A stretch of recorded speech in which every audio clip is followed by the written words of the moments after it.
What did supper look like when there wasn't much in the cupboard? Maybe a pot of beans simmering on the stove, a skillet of fried potatoes, a little corn stretched just far enough to feed everybody at the table. Long before drive-thrus and TV dinners, our grandparents knew how to turn the simplest ingredients into meals that stuck to your ribs and kept the lights on. Tonight, we're stepping back into that old kitchen to remember 10 forgotten meals that carried families through the Great Depression. Number 1. Homemade mac and cheese. Back then, mac and cheese didn't come from a box with powdered orange dust. If you wanted it, you made it from scratch. No shortcuts, no nonsense. Grandma would set a pot on the stove, melt down a little butter or maybe lard, then stir in flour till it smelled warm and nutty.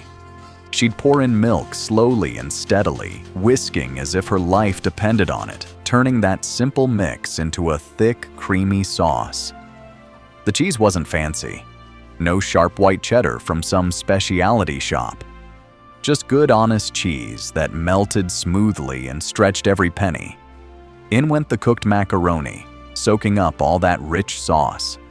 Sometimes she'd top it with crushed crackers or stale breadcrumbs. Nothing ever went to waste, and bake it till the top turned golden and bubbling. That single pan could feed a whole table of hungry kids. It was cheap, filling, and full of comfort.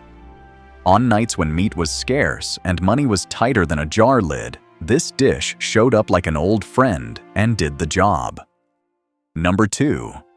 Gravy on toast. They used to call it on toast, plain and simple, no fancy name, no frills. When meat was scarce and pockets were empty, gravy on toast stepped in and did the heavy lifting. Grandma never wasted a drop of drippings. After frying bacon or salt pork, she'd save that grease like it was gold. Back on the stove it went, and she'd stir in a spoonful of flour, working it slowly till it turned smooth and lightly browned. Then she'd pour in milk, or sometimes just water if milk was running low, whisking steadily as it thickened into a creamy, savory gravy. If there were tiny bits of meat left in the pan, even better. If not, plenty of black pepper gave it a little kick and made it feel richer than it was. She'd ladle that hot gravy over slices of toasted bread, soft in the middle and crisp on the edges. It wasn't glamorous, but it was hot, filling, and honest. On hard days during the Great Depression, gravy on toast meant supper was handled. Number 3. Potato peel soup. Now this one might raise an eyebrow today. Potato peel soup. But back in the Great Depression, you didn't toss out something that could still feed your family. Those peels, they were money in the pot. Grandma would scrub the potatoes clean before peeling them, then save those thick skins instead of throwing them away. Into a pot, they went with onions, a pinch of salt, and enough water to cover. She'd let it simmer, drawing every bit of starch and flavor out of those scraps. If she had a spoonful of flour, she'd stir it in to give the broth a little body. It wasn't rich, it wasn't creamy, but it was hot, and it filled empty bellies. Sometimes that was all that mattered. In a time when wasting food felt almost sinful, potato peel soup was proof that our grandparents knew how to squeeze nourishment out of just about nothing and still make it taste like home. Number 4. Water pie. Now here's a dessert that sounds almost too strange to believe. Water pie. Folks even called it desperation pie, and that name tells you just about everything. When there were no eggs in the icebox and no milk to spare, Grandma still found a way to put something sweet on the table. She'd start with a simple pie crust, homemade of course. Then, instead of pouring in cream or custard, she'd fill it with water. Just plain water.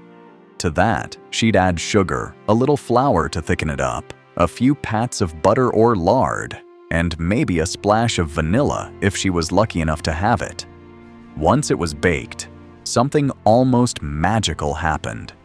The filling is set up into a soft, custard-like center with a delicate sweetness. It wasn't a fancy bakery pie, but during the Great Depression, it gave families a taste of normal life.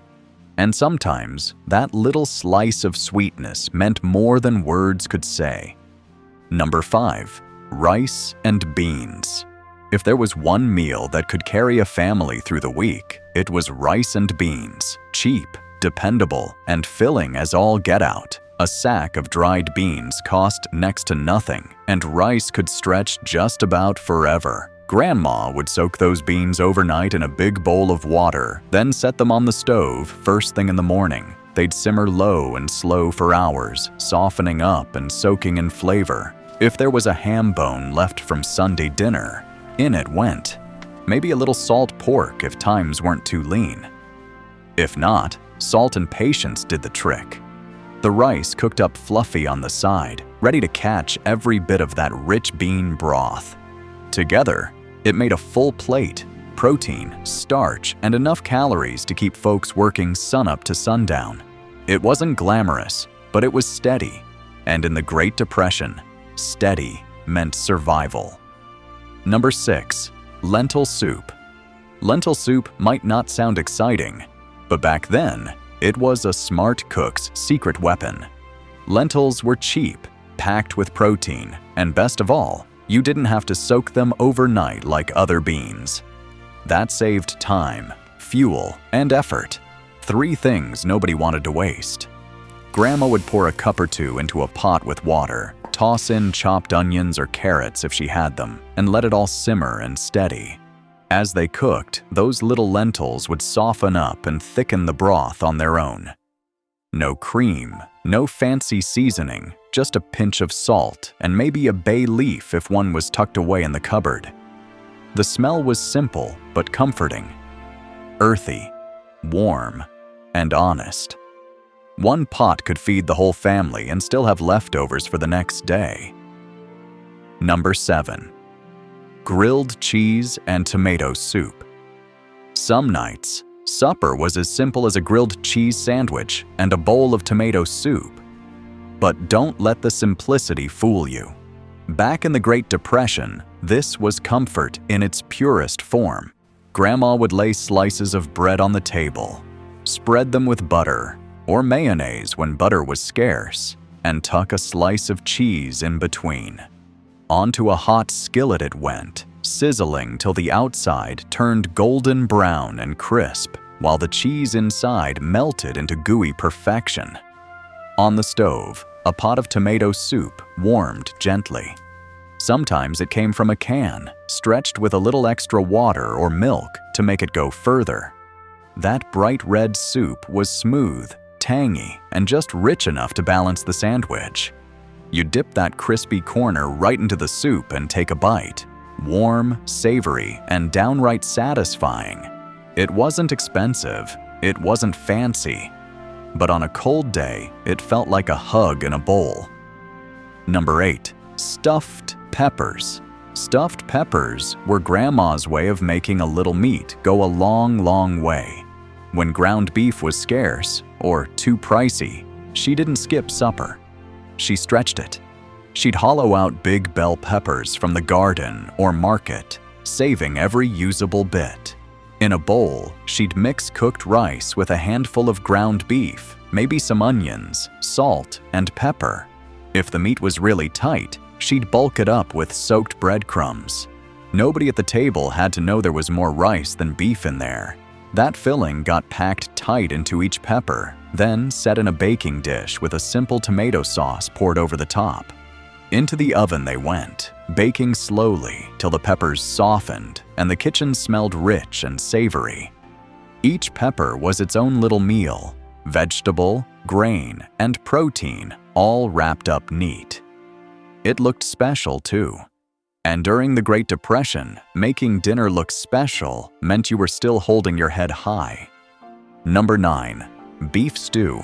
Beef stew was what happened when Grandma turned the cheapest cut at the butcher into something that tasted like Sunday dinner. She wasn't buying steaks. No sir, she'd ask for stew meat, the tough, sinewy pieces most folks passed over, but she knew something others didn't.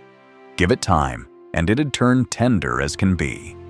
First, she'd brown the meat in a heavy pot, sealing in every bit of flavor. Then in went chopped potatoes, carrots, onions, whatever vegetables were affordable that week. She'd cover it all with water or broth and let it simmer low and slow for hours. The magic was in the waiting. As it bubbled away on the stove, the tough meat softened, the vegetables broke down, and the broth thickened into something rich and hearty.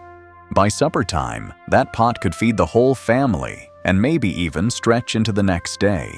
During the Great Depression, beef stew wasn't just dinner. It was proof that patience could turn scraps into something mighty fine.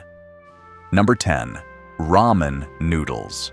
Now, most folks think of ramen as college kid food, but simple noodles and broth have been stretching meals for generations.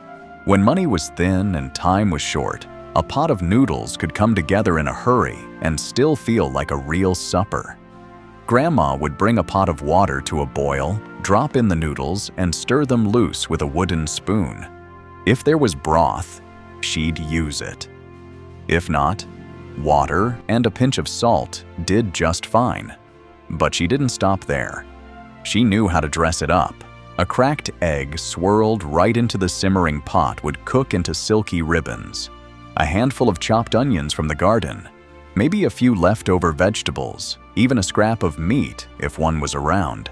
Nothing went to waste. That steaming bowl was simple, cheap, and filling. On cold nights during the Great Depression, it warmed hands, filled stomachs, and reminded everyone at the table that even the humblest meal could carry you through. Those were 10 forgotten meals that carried our grandparents through some of the hardest years this country ever saw. Simple food, made with grit and heart. If these dishes brought back a memory or two, let us know down below, and don't forget to subscribe for more stories from the America we forget.